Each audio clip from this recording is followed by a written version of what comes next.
Hello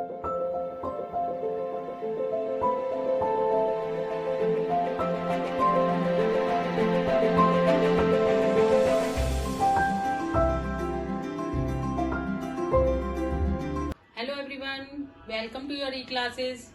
कैसे हैं आप लोग? तो आज हम पढ़ेंगे क्लास 7 का हिंदी का चैप्टर 2 जो है वर्ण विचार और उच्चारण। सबसे पहले इसमें आता है, पहले की वीडियो में हमने हिंदी का जो चैप्टर 1 था उसमें हमने पढ़ा था भाषा, लिपि, व्याकरण। तो व्याकरण का ही जो पार्ट है, व्याकरण के 3 भाग बताए थे मैंने, आपको याद हो तो वर्ण विचार, शब्द विचार और वाक्य विचार। तो सबसे पहला आता है इसमें वर्ण विचार। तो वर्ण क्या होता है, सबसे पहले वर्ण को समझेंगे। वर्ण भाषा की सबसे छोटी इकाई है जिसके और टुकड़े नहीं किए जा सकते। ठीक है, तो वर्ण क्या होता है, जो भी हम भाषा बोलते हैं उसकी जो सबसे छोटी इकाई है, सबसे छोटी ध्वनि है, उसको हम वर्ण कहते हैं, जिसके हम टुकड़े नहीं कर सकते। जैसे कि कमल शब्द है, कमल को जब हम टुकड़ों में बांटेंगे, वर्ण विच्छेद करेंगे, इसका तो क प्लस अ प्लस म प्लस अ प्लस ल प्लस आ, मतलब कि ये जो सबसे छोटी इकाई है क, इसके भी हम टुकड़े और नहीं कर सकते। ये जो शब्द है इसके तो हम टुकड़े कर सकते हैं, पर जो ये वर्ण है क, इसके हम और टुकड़े नहीं कर सकते। तो यही चीज क्या कहलाती है, वर्ण कहलाती है। तो वर्ण भाषा की वह सबसे छोटी इकाई या ध्वनि है जिसके हम और टुकड़े नहीं कर सकते। आया समझ में? अब आता है वर्णमाला। वर्णमाला क्या होती है, जो वर्ण है क ख ग घ, छोटा बड़ा, ये सब वर्ण कहलाते हैं। इनको क्रमबद्ध रूप से लिखा जाता है। जब वर्णों को क्रमबद्ध रूप में लिखा जाता है तो वह वर्णमाला कहलाती है। क्रमबद्ध माने सीरियल से, एक के बाद एक क्या आता है, क के बाद ख, छोटा के बाद बड़ा, बड़ा के बाद छोटी। तो इनको जब सीरियल से लिखा जाता है तो वो वर्णमाला कहलाती है। जैसे कि हमारी इंग्लिश में अल्फाबेट होती है ए से लेकर जेड तक, ऐसे ही हिंदी में हमारे छोटा बड़ा होते हैं और क ख ग घ होते हैं, वो वर्णमाला कहलाती है। ठीक है, अब आता है वर्णों के रूप कि वर्ण कितने प्रकार के होते हैं। वर्ण होते हैं 2 प्रकार के, स्वर और व्यंजन।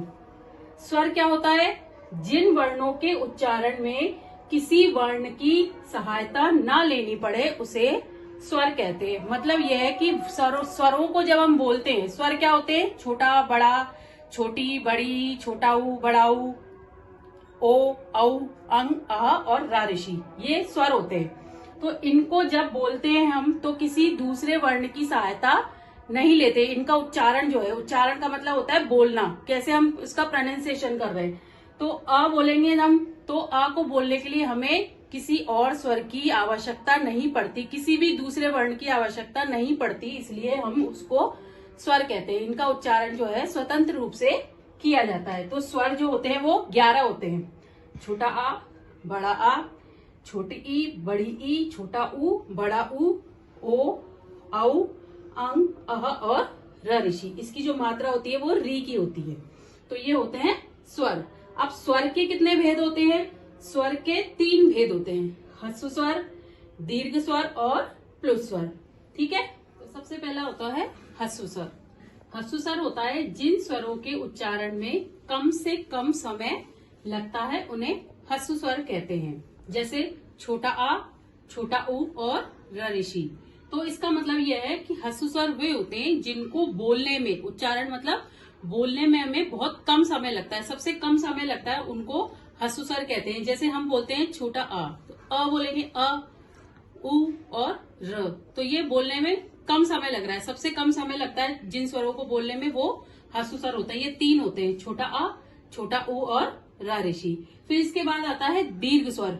दीर्घ का मतलब होता है लंबा।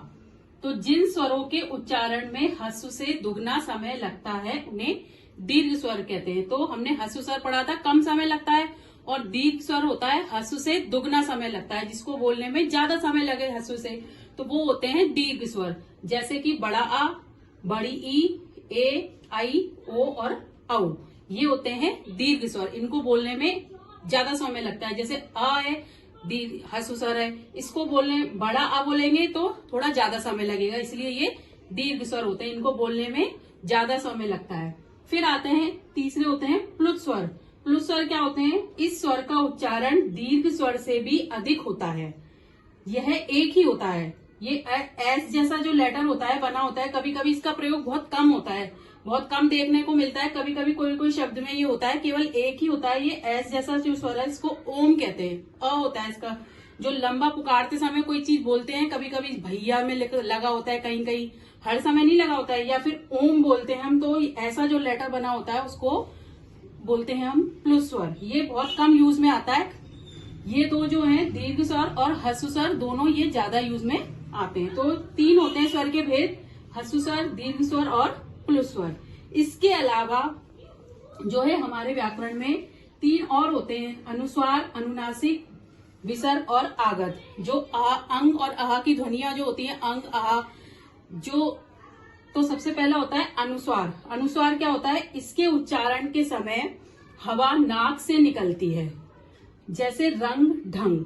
जैसे कि हम जो शब्द बोलते हैं रंग, तो हम जब बोलते हैं रंग, तो जो हमारे मुख से हवा निकलती है वो नाक का प्रयोग होता है इसमें, इसलिए इसको अनुस्वार बोलते हैं। अनुस्वार जैसे ऊपर बिंदी, इसका जो चिन्ह है वो है एक शिरोरेखा के ऊपर जो बिंदी लगी होती है, इसको कहते हैं अनुस्वार। फिर आता है अनुनासिक। अनुनासिक का मतलब होता है इसके उच्चारण में हवा मुंह और नाक से समान दबाव से निकलती है। मतलब इसमें तो नाक से निकलती है, इसमें मुंह और नाक दोनों का प्रयोग होता है। तो चंद्र बिंदु वाला जो मात्रा होती है वो अनुस्वार कहलाती है। जैसे चांदनी, हंसी, पंखा, ये सब जो शब्द होते हैं जिनमें चंद्र बिंदु लगी होती है, ये होता है अनुस्वार। ठीक है। फिर आता है विसर्ग। इसका उच्चारण ह की तरह होता है।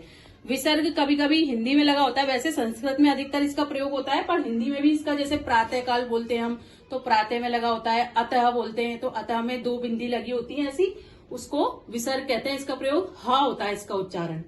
फिर आता है आगत ध्वनि। आगत ध्वनि क्या होती है? अंग्रेजी भाषा के शब्दों के लिए प्रयोग होता है। मतलब यह है कि हिंदी में कुछ ऐसे शब्द होते हैं अंग्रेजी भाषा के प्रयोग करते हैं, जैसे हम बोलते हैं डॉक्टर, कॉपी, टॉफी, तो इनमें क्या लगा होता है? ऊपर चंद्र लगा होता है, केवल बिंदी नहीं लगी होती है, केवल जो चंद्र लगा होता है उसको आगत ध्वनियां बोलते हैं। तो अंग्रेजी भाषा के शब्दों का प्रयोग जब हिंदी में करते हैं, उनको लिखने के लिए आगत ध्वनियां होती हैं, उसको हम आगत ध्वनि कहते हैं। ठीक है। तो ये हमें स्वर के सारे भेद पढ़ लिए हमने इसमें। अब आगे हम पढ़ेंगे व्यंजन। Okay, bye.